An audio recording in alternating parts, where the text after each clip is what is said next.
Baik, bismillahirrahmanirrahim. Assalamualaikum warahmatullahi wabarakatuh. Selamat siang semuanya ya. Rekan-rekan mahasiswa yang sudah mengambil mata kuliah teknik tenaga listrik, baik kelas A, B, ataupun C ya. Yang dalam hal ini ada dari Untirta, UTU, dan UTM. Pada pertemuan kali ini kita akan membahas terkait dengan teknik tenaga listrik, bagaimana listrik itu bisa terdistribusikan dari sumbernya sampai ke konsumen. Mungkin beberapa rekan-rekan sudah mengetahui ya, bagaimana pendistribusian dari listrik itu bisa sampai ke kita dari pusat ya. Oke, baik, kita perlu ketahui ya, bagaimana teknik tenaga listrik itu apa. Nah, ini untuk tenaga listrik sendiri itu merupakan suatu bentuk energi sekunder yang dibangkitkan dan ditransmisikan dan didistribusikan untuk segala macam keperluan oleh konsumen atau pemakainya. Terus teknik tenaga listrik sendiri ini merupakan ilmu yang mempelajari konsep dari dasar kelistrikan dan pemakaian alat yang asas kerjanya berdasarkan aliran elektron dan dalam konduktor atau arus listrik. Nah, dalam hal ini kita sangat familiar ya. Dalam teknik tenaga listrik dikenal dengan adanya namanya arus arah dan arus bolak-balik atau direct current dan alternating current ya. Oke, pada pembangkit tenaga listrik ini sumber-sumber energi alam dapat dirubah oleh penggerak ulang menjadi energi mekanis yang berubah kecepatan putaran. Selanjutnya dari energi mekanis tersebut dirubah menjadi energi listrik oleh generator. Sumber-sumber energi alam itu apa saja atau berupa apa saja? Perlu diketahui ya, ternyata dari sumber-sumber energi ini ternyata terdapat sangat banyak ya sumbernya ya, dan itu sangat melimpah sekali di Indonesia apalagi ya.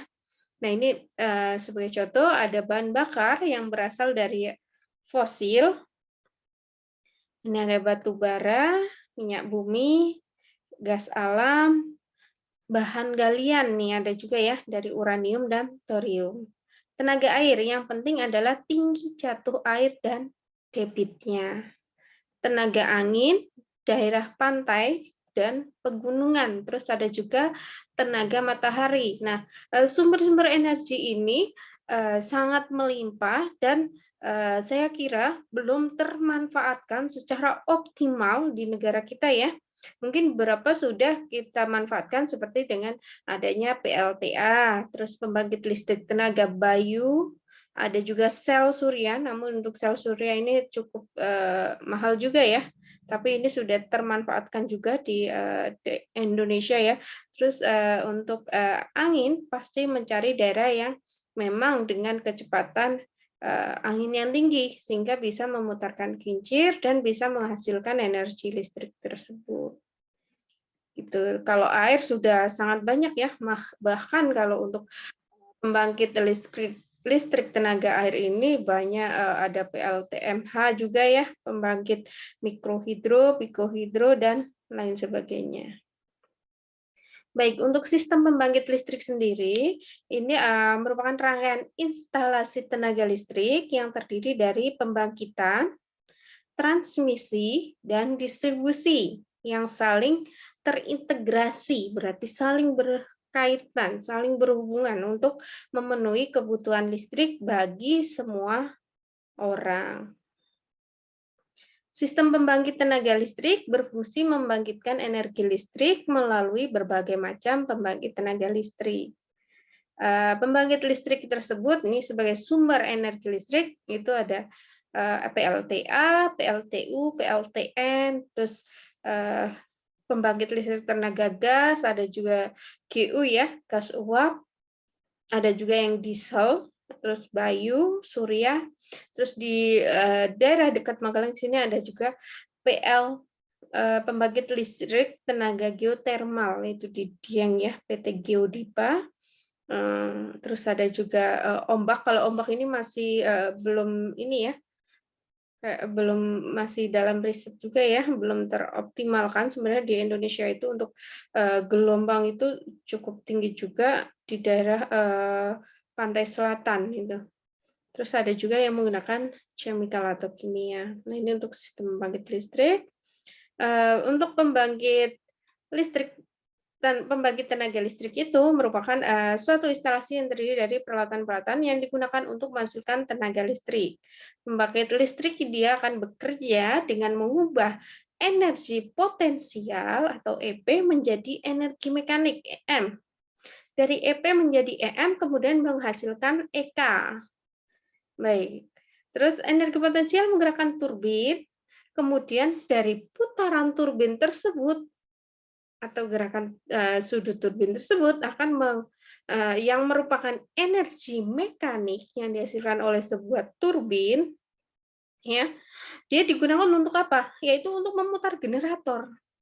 Generator listrik itu akan mengkonversi energinya energi mekanik menjadi energi listrik yang akan disalurkan atau ditransmisikan ke konsumen. Jadi ada energi, terus dari mekanik ya, dari potensial ke mekanik, terus menghasilkan gerak, dikonversi, menghasilkan listrik yang ditransmisikan ke beberapa konsumen. Mekanik. Oke, nah ini bagannya dari blok diagram pembangkit listrik. Nah ini ada diesel ya, ada air, uap, gas, GU atau uap gas, ada juga PLT geothermal ya atau panas bumi, ada juga nuklir dan masih banyak yang lain juga ya untuk pembangkit listriknya jenisnya. Nah ini skema dari gambar sistem tenaga listrik itu kita bisa lihat ya. Dari gambaran ini sangat terlihat jelas rekan-rekan mahasiswa bahwa dari sumber pembangkit listrik ini bagaimana bisa sampai ke kita, ke rumah kita, bisa untuk menggunakan kita misal untuk mencharger laptop, mencharger HP, menggunakan lampu ya, menyalakannya lampu. Nah, ini gambaran skemanya seperti ini ya.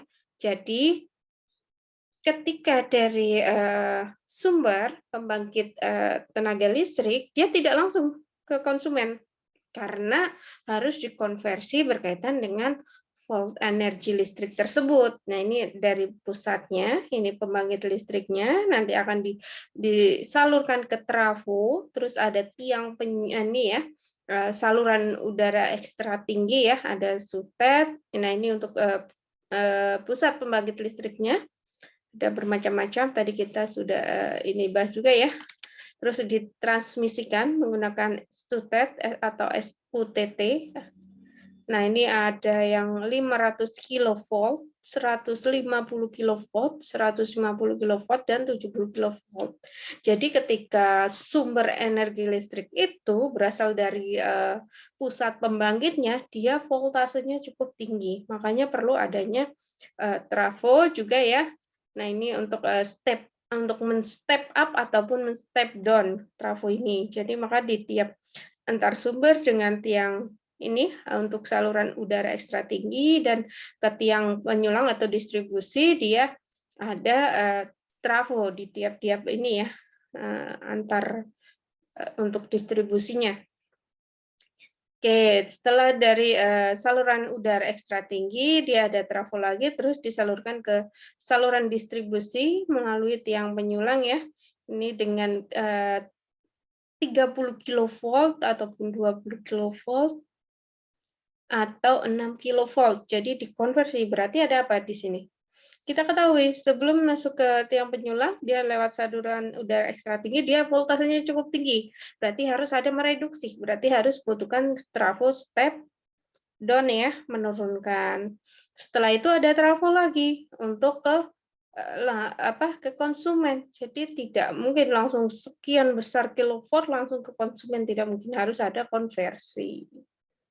Nah, ini skema dari pembangkit listrik sampai ke distribusi, transmisi, distribusi, dan pemakai atau konsumen, atau ke rumah-rumah, atau ke industri ya. Oke. Ini kaitannya dengan sistem transmisi tadi, sebagai jaringan untuk menyalurkan energi listrik dari pembangkit ke beban atau ke jaringan distribusi atau gardu-gardu listrik ya. Sistem transmisi ini penyaluran energi listriknya dari satu tempat ke tempat yang lain ya. Dari pembangkit listrik ke gardu induk sebelumnya atau energi listrik ditransmisikan. Hal pertama yang harus dilakukan adalah menaikkan tegangan di suplai generator. Nah, ini makanya disuplai oleh generator, terus dinaikkan tegangan pada saluran udara ekstra tinggi. Sebab tegangan yang dikeluarkan dari generator hanya berkisar kecil atau dari sumbernya. Makanya dia dinaikkan, di step up. Menaikkan tegangan ini untuk mengurangi rugi daya pada saluran transmisi untuk mengimbangi jauhnya jarak saluran transmisi. Karena kita sering ya melihat terkait dengan saluran udara ekstra tinggi itu sangat panjang, dan untuk mengurangi rugi daya maka diperlukan adanya penaikan atau untuk menaikkan voltasenya. Kemudian listrik ditransmisikan melalui saluran udara tegangan tinggi atau SUTT, atau melalui saluran udara tegangan ekstra tinggi. Saluran transmisi akan mengalami rugi-rugi tenaga selama berjalan itu melewati SUTT atau SUTT, dia mengalami rugi-rugi tenaga. Maka akan mengatasi hal tersebut, tenaga yang akan dikirim dari pusat pembangkit ke pusat beban harus ditransmisikan dengan tegangan tinggi maupun tegangan ekstra tinggi tadi di sini ya. Oke, setelah transmisi maka dari gardu induk, ini contoh gambaran dari konfigurasi untuk ini ya, transmisi dari tenaga listrik ya. Nah, ini gardu induk merupakan bagian subsistem dari sistem transmisi. Ini berfungsi untuk mentransformasikan tenaga listrik tegangan tinggi yang satu ke tegangan tinggi lainnya. 500 per 150, 150 per 70 kilovolt. Atau dari tegangan tinggi ke tegangan menengah bisa juga. Pengukuran pengawasan operasi serta pengaturan pengaman dari sistem tenaga listrik. Untuk pengaturan pelayanan beban atau daya ke gardu-gardu induk lainnya melalui tegangan tinggi dan ke gardu-gardu distribusi setelah melalui proses penurunan tegangan melalui penyulang atau tegangan menengah atau feedernya ya. Nah, untuk distribusi energi sendiri atau distribusi energi listrik. Nah, ini untuk distribusi sendiri dia sebagai jaringan yang menyalurkan energi listrik ke konsumen atau pemakai atau kita sih ya. Pelaku konsumen kan berarti kita ya. Sistem distribusi ini berfungsi untuk apa? Yaitu untuk mendistribusikan dari tenaga listrik ke konsumen yang berupa bisa pabrik ataupun industri ataupun perumahan atau mungkin rumah di kampung-kampung ya. Nah, itu bisa ya untuk sistem distribusi. Transmisi tenaga dengan tegangan tinggi maupun ekstra tinggi pada saluran transmisi dirubah pada gardu induk menjadi tegangan menengah. Berarti ada pengkonversian lagi dari gardu induk ke tegangan menengah dan tegangan distribusi primer.